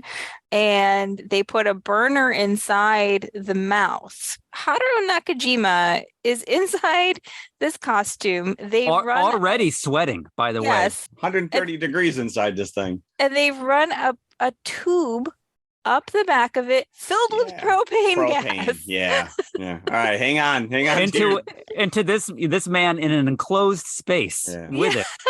But this is devastating because, I mean, again, this creature is just on the loose and he is just destroying everything. And then all of a sudden he starts unleashing this atomic breath. Yeah. And you're just like, it's not ending. This thing is just a... Right. It's worse than you thought. Yeah. Right. Yeah. He's already walked by us. We're good. No, obviously, this is the archetype, right? So, as a viewer that this is what Godzilla does. He breathes fire. But when you're watching this movie and, it's in the poster. So there's a tell right there. This is not given to you as an audience member that he has this ability, right? So it's just unleashed, Yeah, correct. Yeah, no, I mean, I was, seeing it in the theater on a large screen, the way it was intended, the way it was originally shot is pretty eye-opening compared to what we were spoon-fed with this Raymond Burr version. Yeah. So getting back to, we mentioned it already, but the beginning of the movie is a fishing boat going down. Then the boat that goes to investigate or look for survivors goes down. Yeah. And then the third boat that goes out, stop sending help ships. A fishing boat from Odo Island goes down in the same area, and you get one survivor who floats back to Odo Island. All the people on shore, they rush out into the water to bring him back, and one of the old men says it's Godzilla. Because the old legend. So it leads me to believe that maybe this thing always existed and it was just the bombs that woke it up. Yeah, because they were doing like rituals like to appease it, right? But then he says in the old days, we used to send out a girl, on a raft so it would appease him. Taking a page out of King Kong there. Yeah. Once he eats all the fish, he's going to come up and eat the people. And that's what he's doing. But that creature reveal over the mountaintop is a really nice reveal. It's a nice reveal, but it is kind of cheesy. Hold on, you got to put it in context of when these movies were made. This movie was made. But I would think that even though 70 plus years ago, that they might have wanted to pull back to the first reveal be the suit, because in other scenes that puppet does look much more convincing, especially when they have the aerosol can blowing, what's supposed to be the fire out of it. It looks great there, but in broad daylight in that scene, I'm like, there could have been a better reveal than that. I did laugh though, because the professor had a camera and supposedly he took that shot, and I'm like, that other guy was in front of you. There's no way you got that shot. But, that actor, by the way, Kokuten Kodo, who plays the old fisherman, he was like a living legend. He had been in a ton of Japanese films starting in like the 20s. He's actually also the elder of the village in Seven Samurai, if you can, same year. So I don't know if he left Kurosawa's set to go to Honda's or the other way around. Once you see his face, you're like, oh, I've seen him before. Like if you've seen any Japanese films. I did like the fact that they were able to figure out that was Jurassic sand on the trilobite. Well, he's a paleontologist. Alrighty. Yes. But that poor kid, right? We mentioned him before. Shinkichi. He runs out of his home just in time because it gets crushed. So his family is killed on the island. So he becomes adopted pretty much. By the professor, by Dr. Yamane and his family, because he's on the mainland with them later in the movie, and he's witness to everything that happens. But also, I will also poke fun here. There was a reporter on the island as well that witnesses everything that happens, and his helicopter is there.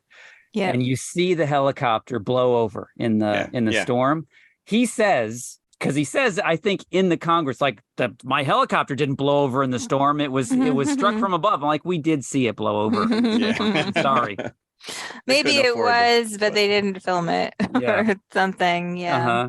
I will say this was the first movie that where they actually storyboarded this stuff. I think it might have been in the storyboard phase. Would have to, because you're like basically you're literally creating like effects shots that have never been seen before. No, like I said, artistically, when you look at what they pulled together here, and there was a fair amount of stuff that was cut because they deemed it was even more horrific. Like originally, he was supposed to have a cow in his mouth when he comes up over that hill. Yeah, the execs kept saying Godzilla's a little bit too scary. I guess he was incinerating. Imagine how bad that would have looked with that puppet with a fake cow in its mouth. But I poke fun at this, but Christina, you saw this definitely. Jeff, maybe you did on the version that you saw with some of the bonus features.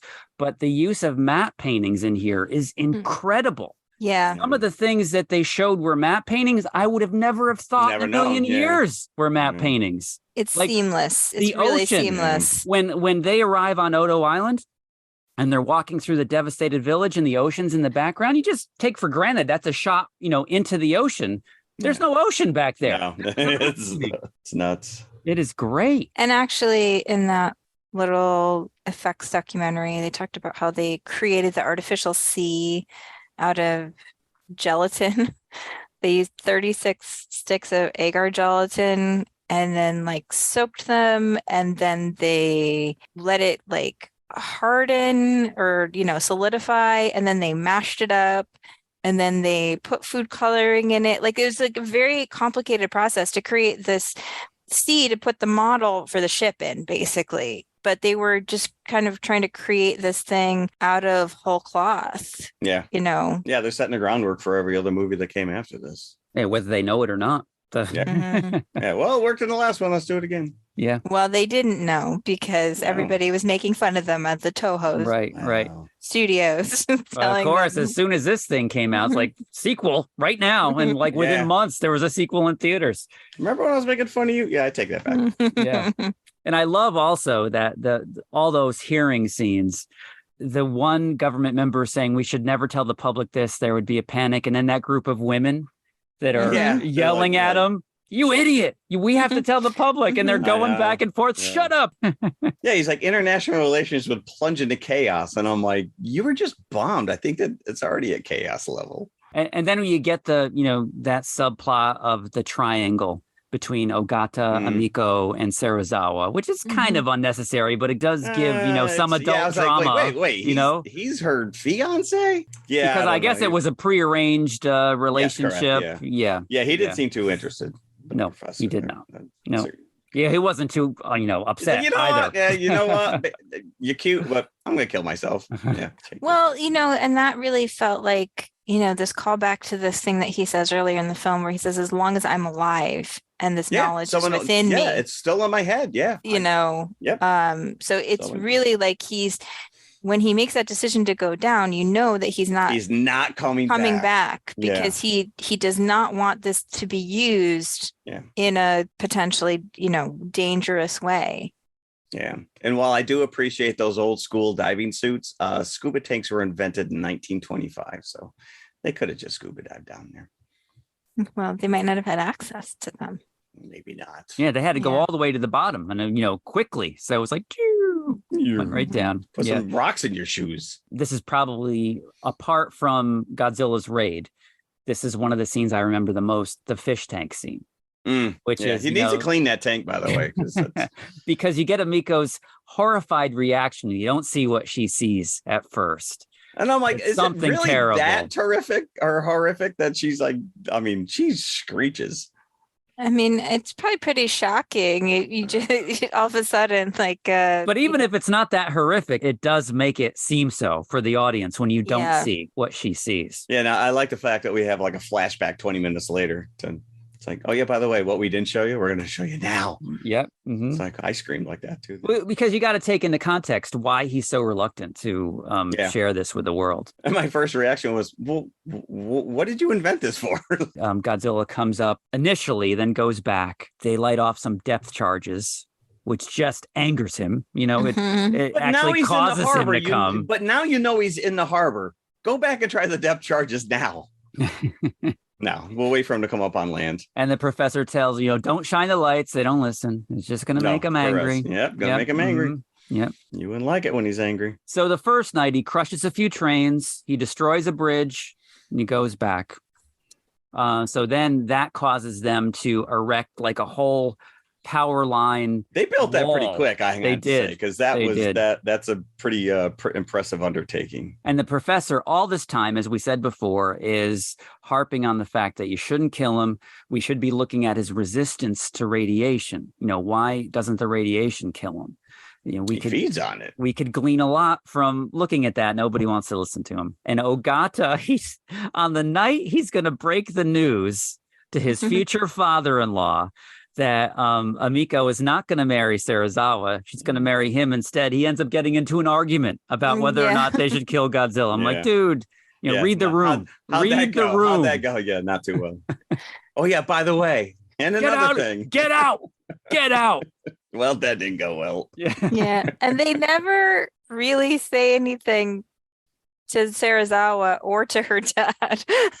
Serizawa is like, well. She was going to tell Serizawa, and then he's like, I don't think he would have cared. And then he's like, let me show you this horrible device I've created.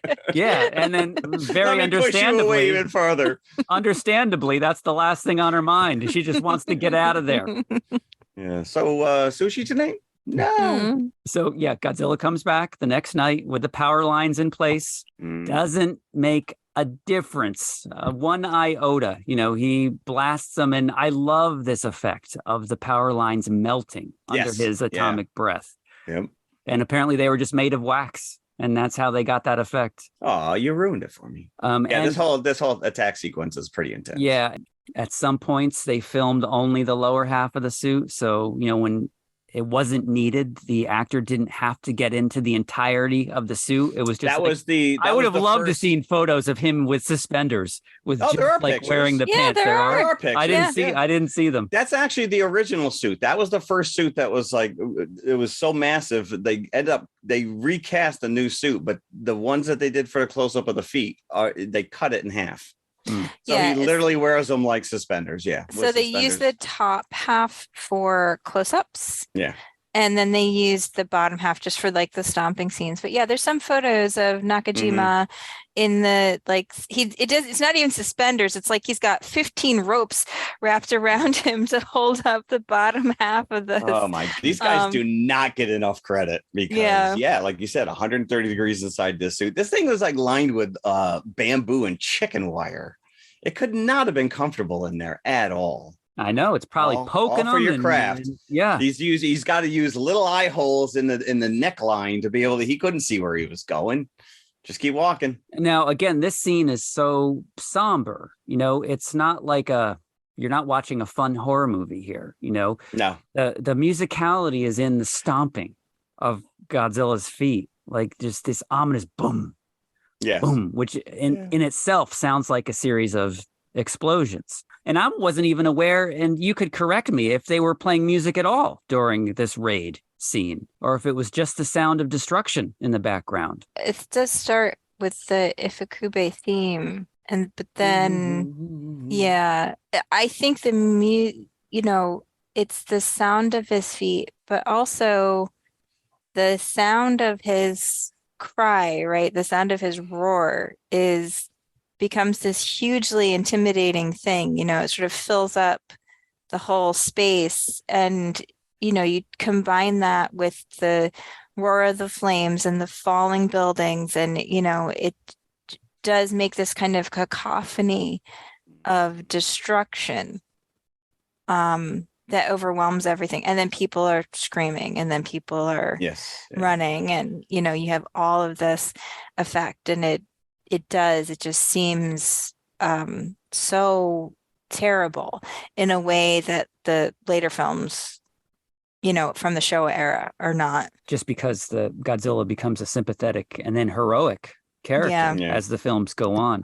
In this early version of the Godzilla roar, you can tell at the end of the roar, you can hear the strings Yeah. of, clearly of the violin or whatever instrument they were using to make the effect. Contrabass. He was using the resin coated leather glove, and they would just rub it up and down the strings. And also, so iconic, by the way. This is, I think, the only film, even of the sequel. I could be wrong about that, where Godzilla actually has ears. He has little pointy ears on the top of his head. Yeah, he loses those. Yeah. Well, that's the interesting thing too, is in the entire history of this series, like every time they go to a new movie, they're crafting a new suit. Yeah, occasionally they would use the same suit for maybe 2 or 3, 4 movies, and then they would go to another one on occasion. I love the scene, and this caused, I remember, laughter in the theater in 2004 when he goes to the reporter's tower, and the one guy is still reporting as he's eating the tower. Eating them. And then he's eating this the is tower. the end. Yep. I'm signing off. I'm signing off. Back to you, Bo. Yeah. And you know what's funny? In Shin Godzilla, I always had an issue with the fact that his hands are turned upright because it's a really weird look. But there's numerous times in this where his hands are kind of curled back toward himself. And I'm like, again, sometimes you see this thing 1,000 times and you don't really pay attention. Mm-hmm. So just going back to the reporter, he's going for that good TV, that dramatic moment, because he's asking, he's coming right for us. Will we survive? Yeah. I don't know. Yeah. These are the same idiots that are out in the storm in the Weather Channel. And then you go back to Serizawa watching this unfold on TV, and he's got another fish tank. How many fish does this guy have? Well, listen, he's got a lot to take out. Yeah. He's got to test that damn thing. Mm-hmm. Yeah, and that is always, even as a little kid, it's a blink and you'll miss it.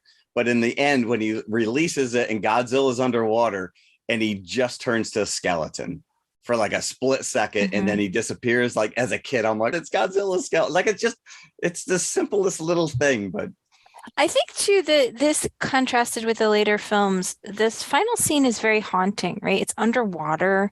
Yeah. It's relatively silent, especially when you become accustomed to sort of the big kind of stompy denouements of the later films, where there's usually a big battle of some kind. Yeah. And here you have this very haunting, almost ballet scene underwater, with Ogata and Serizawa trying to bring down the oxygen destroyer, and they see Gojira emerge, right? I mean, he's almost more intimidating in the water. This is his domain, right? This is his place. And then they seem so small and so insignificant by comparison. And then Serizawa almost presents the oxygen destroyer like an offering, the way he holds it up. It's very, very beautiful, I think. It's such a distinct way for this movie to end. Yeah. Well, I think it's also, the fact that you realize that he's going to sacrifice himself in order to make sure that this is done. Mm-hmm. It's pretty finite. Towards the end of Godzilla's raid, the final raid, the jets come in. So, and you get some reveals of the strings when they're shooting the missiles at him. That's half a charm. And he's kind of batting at them like they're mosquitoes, but they do succeed in getting him back into the bay. Maybe he was on his way anyway. Maybe he was already done. All right, I'm going. I'm going. So maybe the one Godzilla movie where the jets are effective. And you do hear the march, like dun dun dun, which is, yay, we got him on the run. Which is so iconic. Just whenever I pop the DVD on, it immediately starts playing the theme, and I'm just like, but then you get 7 all over again. After the raid is when you get all that footage of the aftermath and the victims. Amiko holding the little girl who's crying. The one guy who's got the Geiger counter on the one little boy, and it's going off because he's covered in radioactivity. The one girl crying over her dead mother. It's terrible. And this is this is what caused, but you need that in order to turn Serizawa's, to change his mind to this is what he sees. And then the finishing touch is all the girls singing, that girls choir really pushed him over the edge, right? Mm-hmm. All right, I'll do it. I think it was 2004 when he got his star on a Hollywood Walk of Fame. I just wish it was actual size. Yeah, an actual footprint in the. Yes, Yep. that would be pretty epic. But Serizawa he's still being cagey when Ogata and Amiko come to see him, and Ogata's like, I want to use the oxygen. What destroyer. oxygen? Yeah. What are you talking about? I don't know, Amigo. What did you say? I know. She's so much for keeping a secret, huh? Yep, That lasted about Sure. 20 minutes. And again, the parallels, because we just watched Oppenheimer, right? Oppenheimer's like, I can't tell you what we're working on, Yeah. but it's going to be really important. Yeah. Right? Mhm. I also can't tell you who may be leaking information to the Russians. Yeah, and Ogata's just like you said, well, just destroy your notes, easy, Yeah. burn them. They're still in up my here. head. They're Yeah. still up Mhm. here. I think what really changes Serizawa's mind actually is, not just the choir and the devastation, right? It's also like this moment of violence between himself and Ogata, which seems to, they sort of get locked in, trying to fight over the research. And Ogata like has a pretty serious like cut on his head. He's bleeding. And Serizawa just seems horrified. Yeah, he's like, oh, look what I Horrified did. Yeah. that Sorry, that dude. I didn't mean happened. to pop you in the head there. But I think too, it also illustrates to him what can happen if people start fighting over this technology, and I think it just increases his resolve to not come out of this alive if the weapon is used. That's come back in a couple other movies, has it not? The Oxygen Destroyer? Destroya. Destroyer, yeah. Was it Destroyer? Yeah. Tellingly named, yeah. There you go. Because what was it that the use of the oxygen destroyer created Destroyer? Yeah. Yeah. So I think it's the last film, right? It is, because Godzilla, spoiler alert, Yeah. dies at the end, because that was the one with burning Godzilla. Yeah. Of the Heisei era. Yep. And that's the very last one of that. And then the next one was Godzilla 2000. Yeah.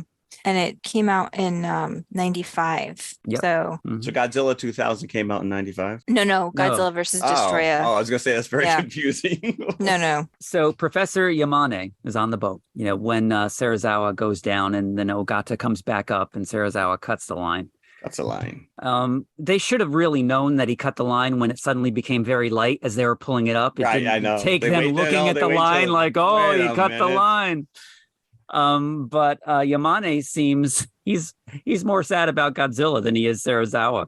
I think he knew Godzilla more than Yeah. Serizawa. He's like, Mhm. I certainly was more sad about Godzilla. oh, he'll be back. Yeah. It's Rendering- interesting because they couldn't know it would be as successful as it was, but they do sort of set up a sequel because Yamane makes the comment about how there could be other creatures. Yeah, sure. You always got to throw that in there. You You never know, know.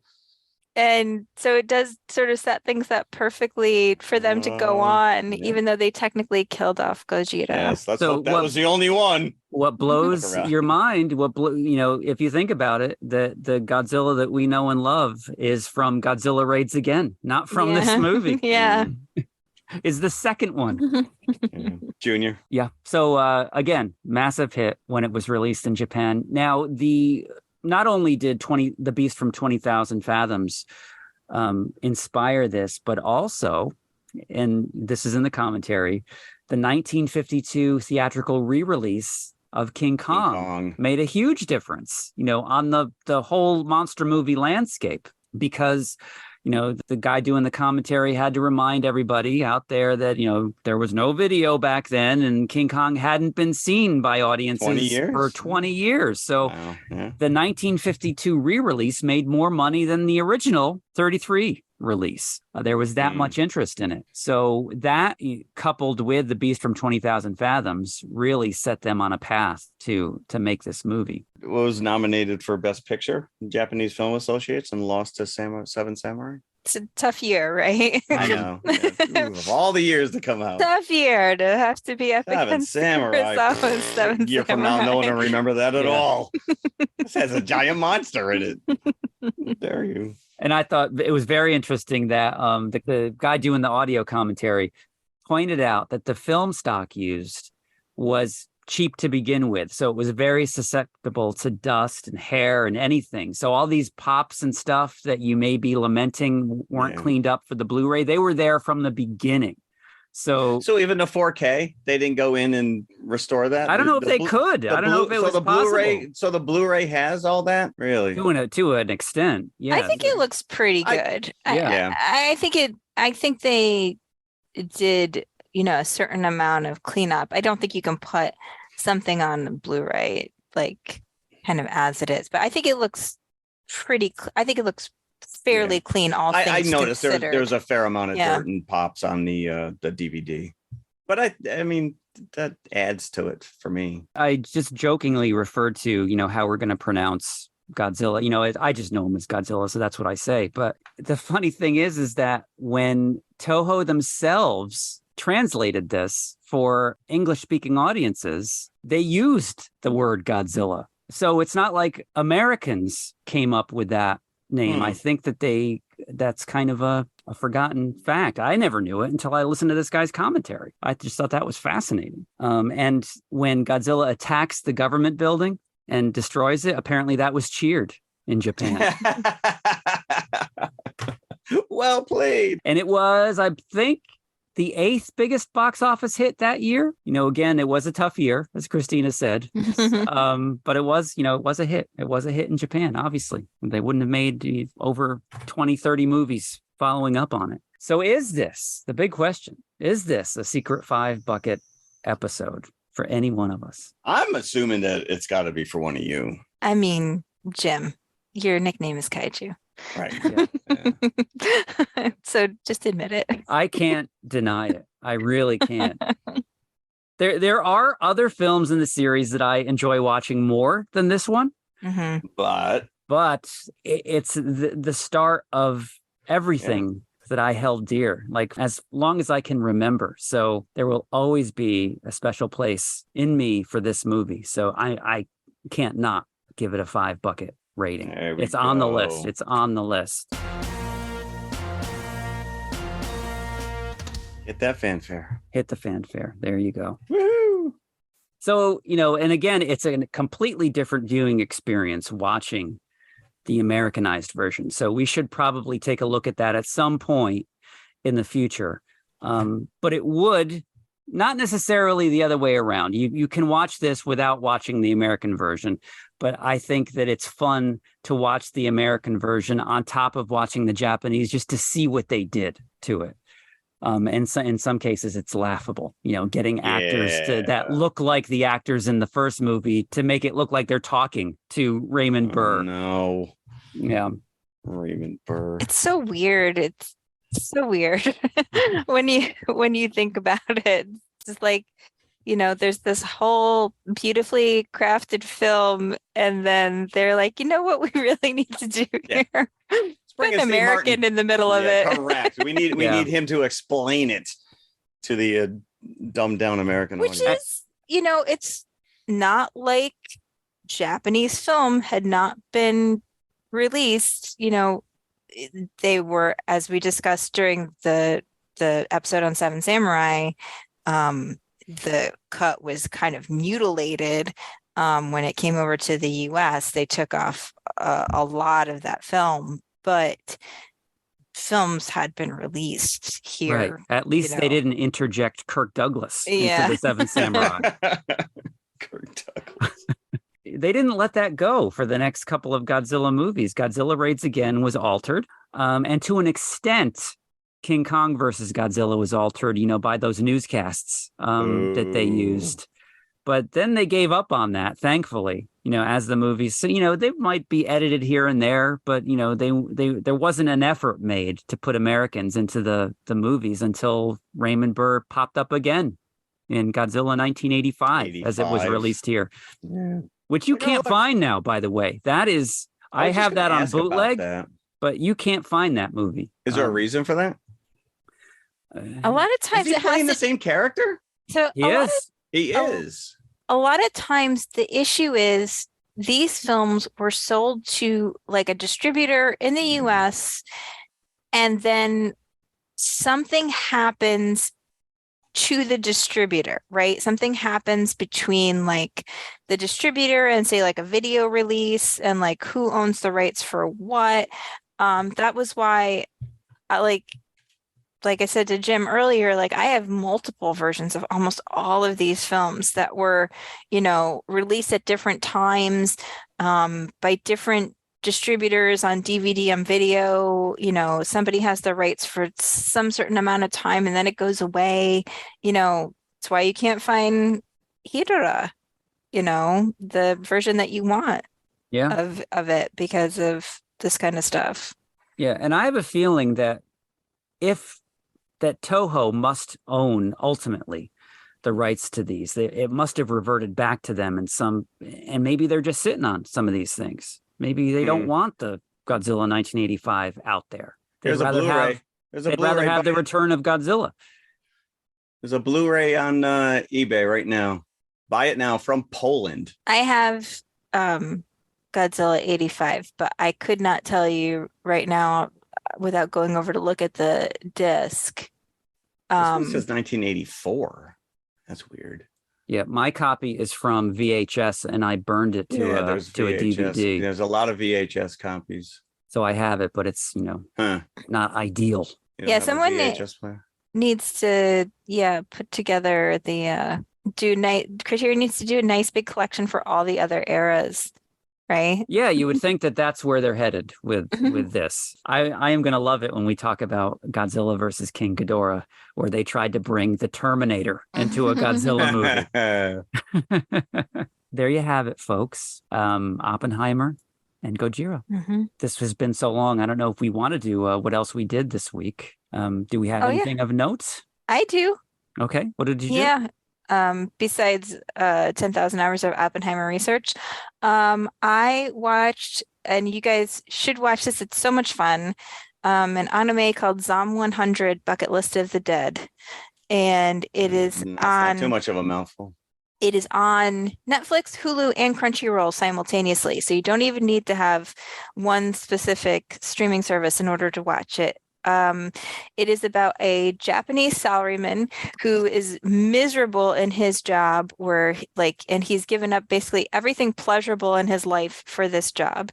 And then the zombie apocalypse happens and he realizes he can finally fulfill everything he ever wanted to do in his life now that he's been freed from his horrible job. It's really, really fun.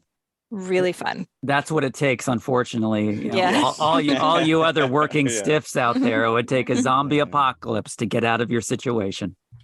He's so delighted that he doesn't have to go back to work. It's almost like he doesn't notice that there's a zombie apocalypse.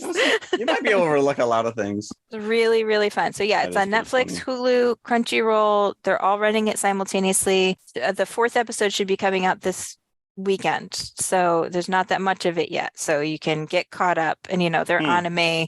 It's a anime length episode. It's like 24 minutes. Well, I was very happy to see that What We Do in the Shadows is back for a new season, so I've been catching up with those episodes. Hilarious as always. Yes So if you're a fan of that movie and for some reason you haven't seen the series on FX, please go out, watch it. I think the series is even better than the original movie, if I may say so myself. Yeah. I did nothing. You did nothing. You're lucky. I worked and saw those 2 movies. I did finish Secret Invasion. Yes. I have not. Yes. Say no more. We will say no not more. Only have I not finished it, but we're 3 weeks behind. Oh no. Yeah, they're only 30-minute episodes, so it's not like. This is what happens in my household though, because I won't sit down and watch TV show generally unless someone else in the house is interested in watching it. And if there's anime, my son and I prioritize anime over everything. So we're like, oh, we need to watch Zom 100. And also there's another anime we're watching called Rurouni Kenshin. And we're like, we have to watch Kenshin. Sorry. Can't watch Secret Invasion. Right. So what are we doing next week? It should be exciting. I'm going on a couple of Disney rides. Yes, we are. We're going to be joining our ghost host next week on the Haunted Mansion. So we'll see if they can improve upon the previous big screen version. I can't wait to watch Eddie Murphy. Mm-mm. I Nope. saw this. I saw this yesterday. I've already seen it. All right. And along Such with an Haunted Mansion, overachiever. we also have a fast pass to get on to Pirates of the Caribbean. Oh, I will just say this.